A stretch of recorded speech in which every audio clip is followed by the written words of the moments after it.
Assalamu alaikum wa rahmatullahi wa barakatuh.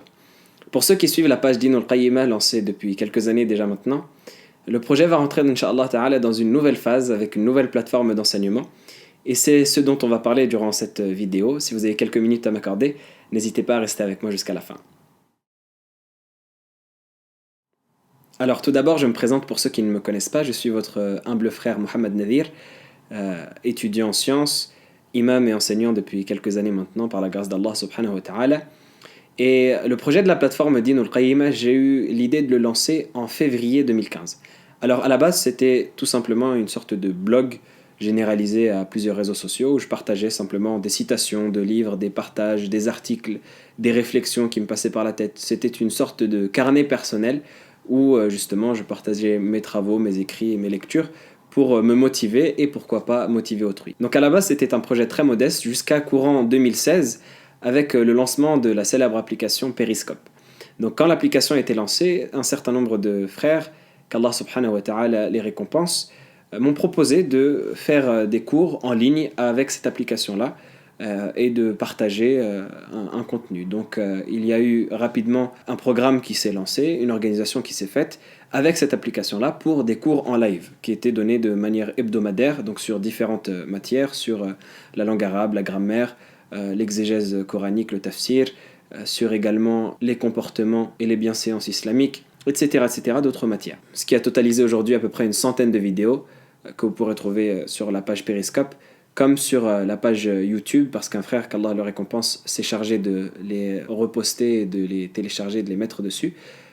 Ces vidéos-là totalisent des cours donc, hebdomadaires, malheureusement qui n'ont pas été menés jusqu'à la fin, mais sur des épîtres scientifiques, sur les matières scientifiques qu'on a mentionnées précédemment, comme des khutab de Jumu'ah, des sermons, des discours, ou des rappels, ou des conférences que j'ai eu l'occasion de donner, etc., etc. Donc ça reste bien évidemment un palmarès très modeste, mais l'essentiel est que cette expérience, à travers justement la simplicité d'accès de l'application, la simplicité d'accès au live pour les personnes qui voulaient participer, la régularité des cours et également la diffusion facilitée sur les réseaux sociaux, cette expérience a fait germer en mon esprit des projets par rapport justement au fait de développer le contenu islamique francophone sur Internet aujourd'hui, parce que cette expérience-là m'a fait comprendre qu'il y avait un certain manque au niveau de la communauté aujourd'hui, et en particulier sur les réseaux sociaux et sur le net, à travers donc ces outils nouveaux au niveau des sciences islamiques, comme au niveau de la culture islamique même, des connaissances générales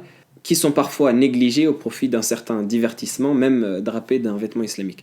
Donc cette expérience-là, à travers l'application Periscope, a fait germer en mon esprit l'envie de passer à une étape supérieure, d'autant que l'application Periscope, qui est une bonne application à condition qu'on en fasse bon usage, eh bien, elle a ses limites. Comme toutes les applications de live, on a les aléas du direct, on a la mauvaise transmission parfois qui donne des coupures, un contenu haché, et également le problème de la régularité, de la constance, etc. C'est tant d'éléments qui font de la solution de l'application live, que ce soit Periscope ou Facebook Live ou autre que cela, une solution de bricolage.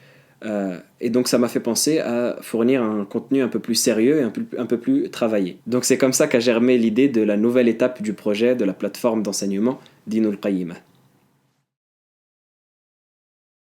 Donc pour la nouvelle étape du projet, le principe est très simple. Ça s'inscrit dans la lignée de ce qui a été fait avant.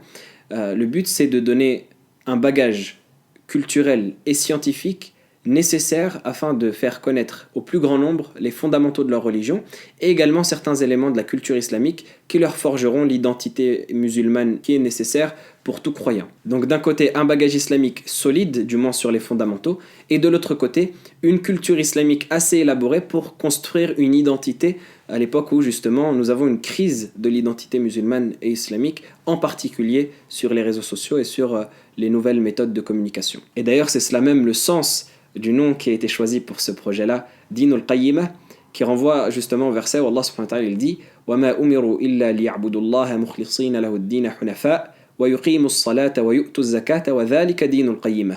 Et il ne leur a été ordonné que d'adorer Allah en lui vouant un culte exclusif et en plein monothéisme, d'accomplir la prière, de s'acquitter de la zakat, et telle est la religion de droiture, Dinul Qayyimah. Donc Dinul Qayyimah au final, c'est simplement cette religion fondamentale de base que chacun se doit de connaître et de pratiquer, et ce qui fait au final, en résumé, de nous des musulmans. Donc concrètement, le projet s'axera sur 4 volets. Le premier volet, ce sera un volet d'enseignement. Donc il y aura un programme, comme d'habitude, sur un certain nombre d'épîtres dans les sciences islamiques, comme la science du fiqh, la science de la jurisprudence. Donc c'est cela, al-fiqh. La définition de fiqh, c'est cette définition-là. La connaissance, la science, le savoir, des règles juridiques, pratiques, tirées et acquises, des preuves détaillées. Donc ça, c'est la science de al-hadith, des paroles du prophète sallallahu alayhi wa sallam et de sa tradition. Donc un hadith, pour qu'il soit authentique, il faut absolument que tous les maillons de cette chaîne-là soient liés. Également, si on a toute la chaîne qui est liée, mais qu'elle ne va pas à la fin jusqu'à celui qui l'a dit. Comme par exemple le hadith mursal, qui est ce que le tabi'i rapporte du prophète sallallahu alayhi wa sallam. On aura l'occasion également de le voir, c'est une des catégories qui sont évoquées dans cet épître. La science également de la langue arabe, de la grammaire, du vocabulaire arabe et de tout ce qui s'y rapporte. Et qu'il a un tanwin, et que c'est un nom commun. On passe maintenant sans plus tarder à la prochaine leçon qui concerne la shadda. Donc qu'est-ce que c'est que la shadda? Dans quel cas ça doit apparaître? Dans quel cas on doit la placer? On va voir ça tout de suite. Etc., etc. Un certain nombre de sciences islamiques qui seront donc enseignées de manière concise et simplifiée pour que ça puisse parler au plus grand nombre, incha'Allah ta'ala. Ce volet contiendra également des séries de présentations de conseils méthodologiques ou pratiques sur certains sujets, que ce soit à propos de l'étude de la science ou à propos de la pratique de la religion ou autre que cela, et également des conférences sur des thèmes divers et variés qui seront parfois donnés en live dans des mosquées ou dans des événements ou autre que cela, ou parfois donnés simplement à travers des enregistrements comme celui-ci. Le but de ce volet donc c'est d'apporter une connaissance essentielle sur les fondamentaux de la religion et sur la spiritualité également. Et pour que ce soit encore une fois facilité au plus grand nombre, ce volet sera accessible à la fois en format vidéo et également en format audio. Le deuxième volet sera le volet de la culture islamique. On sait très bien que le fondement de toute identité, c'est la connaissance de son histoire, de sa culture, de ses prescriptions. Et on ne peut pas se réclamer ou se revendiquer d'une identité particulière sans avoir un minimum de connaissances à propos de ces choses-là. C'est pourquoi ce volet aura pour but d'apporter un minimum de culture musulmane pour construire cette identité-là, à travers des émissions qui vont être à la fois ludiques et enrichissantes, bi'idhnillahi ta'ala, on espère, et qui vont être plus ou moins élaborées, incha'Allah ta'ala, en fonction de ce qu'Allah azza wa jalla aura accordé comme bénédiction et facilité à ce projet. Donc dans ce volet, on traitera des fondamentaux comme des éthiques islamiques méconnues par exemple, jusqu'aux histoires des compagnons, des prophètes, des califes, des empires islamiques, en passant également par, à terme peut-être, des reportages sur le terrain des différents pays musulmans, des communautés musulmanes dans les différents pays, de leur patrimoine religieux et culturel, etc., etc. Donc c'est un volet qui, comme je le disais, servira à la fois de divertissement licite et enrichissant, et également d'apprentissage et de construction de l'identité islamique, mais c'est sans aucun doute l'un des volets qui demandera le plus d'efforts et de moyens, et qui sera néanmoins profitable, on l'espère, surtout sur le long terme, incha'Allah ta'ala. Le troisième volet sera la bibliothèque écrite et audio de la plateforme Din al-Qayyim. Alors on sait que depuis l'avènement des temps et de la création, la science n'a cessé de se transmettre par voie matérielle, que ce soit par les livres, par l'écriture, par la voie orale, etc., etc. À l'instar du Coran, qui est un livre qui a été révélé par voie orale et qui a été ensuite mis à l'écrit et transmis ainsi à travers les générations. En ce sens, la plateforme Din al-Qayyim tient à laisser une trace physique à la postérité. C'est pourquoi donc l'un des principaux volets sera de constituer cette bibliothèque-là qui sera à la fois formée de livres écrits ou audio, traduits en français ou des originaux en arabe, afin justement de constituer ce patrimoine qui sera profitable au présent, incha'Allah, et également pour les générations futures. L'objectif sera bien évidemment de fournir à la communauté musulmane des traductions d'ouvrages qui sont profitables de notre patrimoine islamique et qui ne sont pas forcément plébiscités ou connus, donc à la fois sous forme de traduction, pourquoi pas sous forme d'originaux, si Allah subhanahu wa ta'ala permet et fait que cette plateforme se développe et arrive jusqu'au degré qui lui permette de faire le tahqiq, c'est-à-dire la vérification de manuscrits ou d'ouvrages originaux en arabe, mais également sous forme audio pour permettre justement au plus grand nombre d'avoir accès à ce contenu-là, parce qu'on sait qu'on a une époque où on a un certain nombre d'occupations qui peuvent nous empêcher d'avoir un rythme de lecture assez solide ou assez régulier. Donc on privilégiera peut-être des livres audio qu'on pourra écouter sur le chemin du travail, dans les transports ou autre que cela. Les 40 hadiths de l'imam An-Nawawi. Louange à Allah, Seigneur des univers, l'agent suprême des cieux et des terres, l'administrateur des affaires de toutes les créatures, l'envoyeur des messagers aux assujettis, pour les mettre sur la bonne voie et leur expliciter les préceptes de la religion, munis en cela de preuves péremptoires et claires. Hadith numéro 11. Abu Muhammad al-Hassan ibn Ali ibn Abi Talib, le petit-fils du messager d'Allah et son bien-aimé, a dit « J'ai retenu ceci du messager d'Allah sallallahu alayhi wa sallam, que les éloges d'Allah et son salut soient sur lui. Délaisse ce qui t'inspire du doute au profit de ce qui ne t'en inspire pas. » Rapporté par Tirmidhi al-Nasa'i, At-Tirmidhi dit « C'est un hadith bon et authentique. » من يتق الله يحمد في عواقبه ويكفه شر من عزوا ومن هانوا من استعان بغير الله في طلب فإن ناصره عجز وخذلان من كان للخير مناعا فليس له على الحقيقة إخوان وأخدان من جاد بالمال مال الناس قاطبة إليه والمال للإنسان فتان.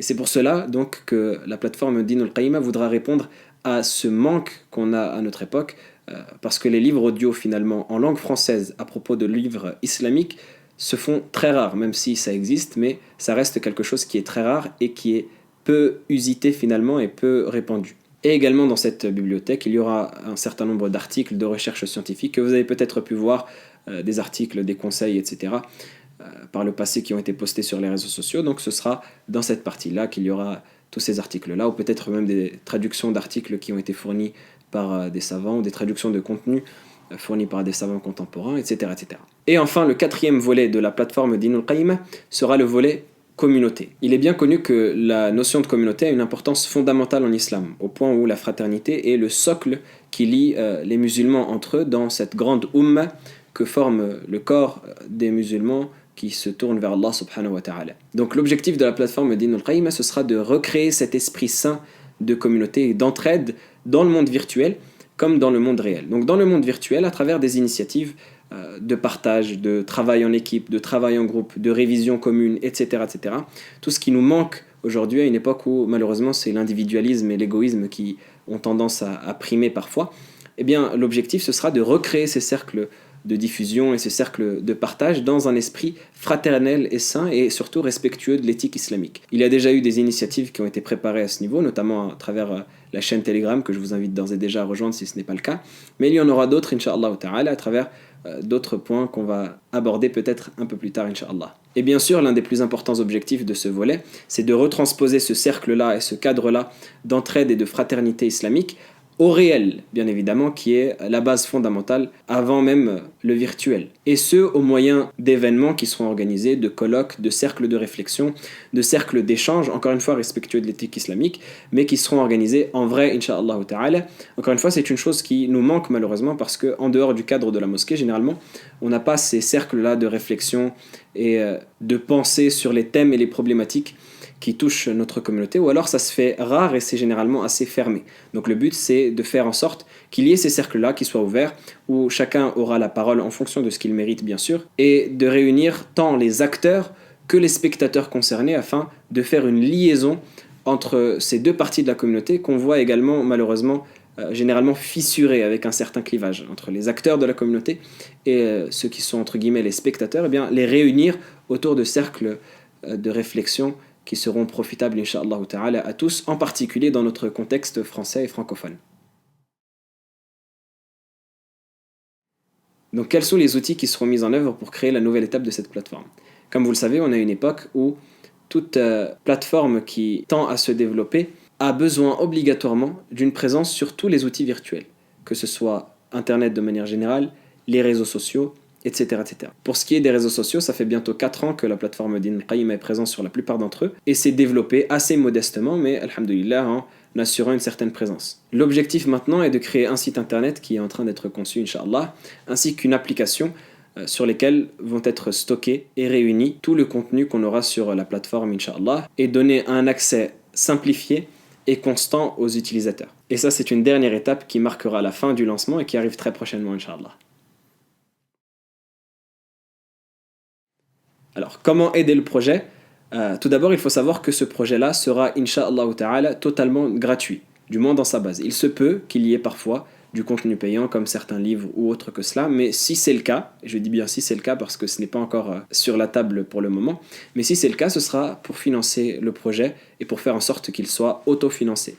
Mais en tout cas, la base du projet est entièrement gratuite, que ce soit dans la plateforme d'enseignement, que ce soit dans la plateforme culturelle, que ce soit dans la plateforme de la bibliothèque ou dans la plateforme communautaire. Ce sera entièrement, Inch'Allah Ta'ala, gratuit et disponible en libre accès sur YouTube, etc. Néanmoins, si vous souhaitez apporter votre pierre à l'édifice et aider le projet, encore une fois, c'est sur la base du volontariat uniquement et ce n'est pas sur la base de quelconque paiement ou quelconque redevabilité. Si vous souhaitez aider le projet, la première des choses à faire, c'est d'invoquer Allah subhanahu wa ta'ala sincèrement et en particulier dans les moments où il est recommandé d'invoquer le dernier tiers de la nuit, durant les prosternations, le jour du vendredi, etc. pour qu'Allah subhanahu wa ta'ala mette la bénédiction dans ce projet, accorde de la sincérité à son auteur et qu'il en fasse quelque chose de profitable et de sincère pour sa face, de profitable pour la communauté musulmane sur cette génération et sur les générations futures. Ça, c'est la première des choses. La deuxième des choses, c'est de partager un maximum autour de vous afin de donner un maximum de visibilité à ce projet-là et à cette plateforme-là et de faire en sorte que ça touche un maximum de monde parce que l'objectif, bien évidemment, c'est qu'un maximum de monde puisse y avoir accès et puisse, Inch'Allah Ta'ala, en profiter. La troisième des choses, c'est d'apporter vos conseils, vos remarques, vos critiques également parce que c'est à travers vous que vivra le projet et si jamais vous voyez quelque chose qui pourrait être amélioré ou quelque chose qui a été dit ou fait qui est incorrect et qui n'est pas valable ou autre que cela, eh bien, vous en avez la responsabilité tout d'abord, et c'est également une chose avec laquelle vous allez faire vivre le projet, vous allez le nourrir. Donc, ça vit à travers vos conseils et à travers vos recommandations, donc n'hésitez pas à ce niveau-là. Et si également vous avez une compétence dans quelconque domaine qui pourrait apporter quelque chose à ce projet, eh bien, n'hésitez pas à me contacter sur les différents réseaux sociaux ou sur l'adresse mail qui va s'afficher ici, parce que l'objectif également, c'est de faire vivre ce projet à travers vous. C'est un projet qui est communautaire, qui est pour la communauté de l'islam. Et donc c'est à travers vous également que ce projet vit, en plus d'être ce que je vous propose modestement. Et enfin, si vous voulez apporter une aide financière à ce projet, eh bien sachez qu'il y a un compte Tipeee qui a été lancé, dans lequel vous pourrez partager à la hauteur de ce que vous voulez, sur le montant que vous voulez et sur la régularité que vous voulez.